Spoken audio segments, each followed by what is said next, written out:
Hello, everyone, and welcome back to King's Advisors. Earlier this week, I did a video on what movies were coming out this year that I was really excited for. So, today, we're going to talk about what TV shows are coming out that I'm really excited for. The first one is definitely Masters of the Air.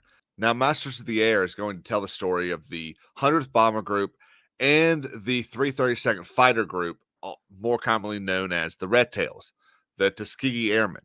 This was originally a TV show out of HBO called The Mighty Eighth. But of course, as I've talked about at length, the show is now from Apple TV, and they've moved on from just telling the story of the Mighty Eighth Air Force to telling the stories of the Masters of the Air, the bomber group and the fighter group that were most effective at their jobs. That show starts January 26th and maybe my most anticipated show of the year, especially considering how much I love Band of Brothers and the Pacific. Now, following that, at the end of February, we get the Netflix live action version of Avatar: The Last Airbender.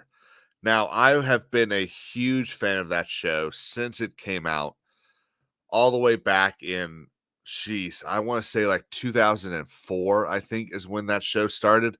So I'm really excited for this. I am definitely hesitant considering what happened with the M. Night Shyamalan movie and the fact that several of the creators actually left this show. So I am concerned that it could be bad. I do know we're not going to get a 1-to-1 ratio. There are going to be storylines that are cut, storylines that are compressed. So I don't expect this to be as good as the animated show. Everything that I've seen looks good. So, that is ahead of things like The Acolyte. So, we'll see. Now in April, we get a video game show, Fallout.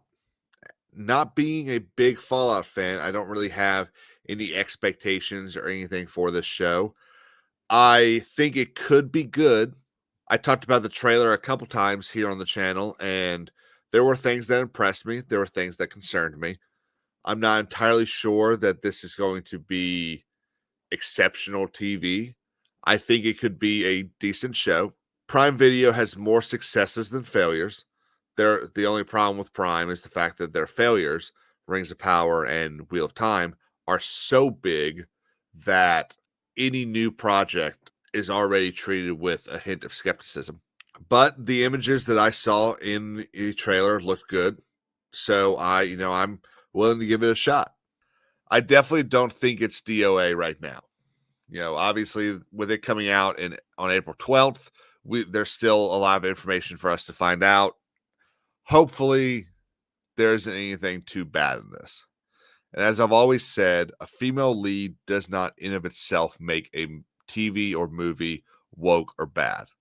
It's just going to depend on how they use that female lead. Now, of course, the most anticipated show of 2024 is House of the Dragon Season 2. This is the show that I am the most excited for. Early summer 2024, probably a late May, early June release. I am ecstatic for this show. I cannot wait to see it.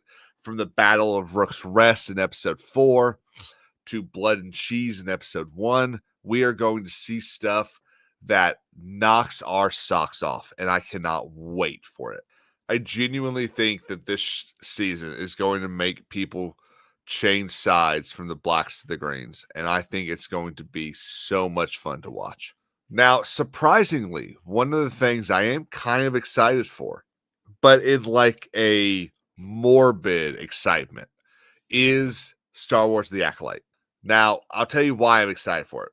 Because I think it could be the final nail in the coffin, the final thing that really makes Disney clean slate, forces Iger out, that destroys Lucasfilm and allows it to hopefully, like a phoenix, rise from the ashes. But I think it's going to have such terrible numbers, and they spent so much money on it, that it's going to force Lucasfilm to stop putting out stuff for Star Wars. On the other hand, though, what I will say is there are a lot of complaints on this show based on interviews from the cast and crew. And the same thing happened with House of the Dragon 2 years ago. There was a lot of concern after the casting of Corlys Velaryon and a lot of the interviews from the cast and crew. There were a lot of people that were concerned that this was going to be another season 8. But this is going to be a lot of fun to watch, and the turmoil and meltdown is going to be a lot of fun. And of course, as I have just finished Yellowstone, at the end of the year, we are supposed to be getting the rest of season 5 of Yellowstone. And that I'm really excited for. I'm really excited to see how they're going to end this show because apparently it's ending now that Kevin Costner wants to go do other stuff. I'm excited to see what they're going to do. I think they have 8 episodes to do this in, and it's going to be very interesting to see how Jamie's story finishes up, how Beth, Casey, all that. I'm really stoked for this. Now, when I was looking stuff up and getting ready to make this video and all that, I found out about a new TV show that I didn't know was happening. And it's a HBO show, I believe, called The Penguin. And it's going to be Colin Farrell's Penguin from the Batman movie from 2022. I'm kind of excited for that. I don't really know anything about it, but I really like Colin Farrell, and the Batman wasn't a bad movie. There were things that I didn't like about it, but overall, I thought it was a good movie. So I'm excited to see what happens here. So those are my TV shows that I'm most excited for the next year.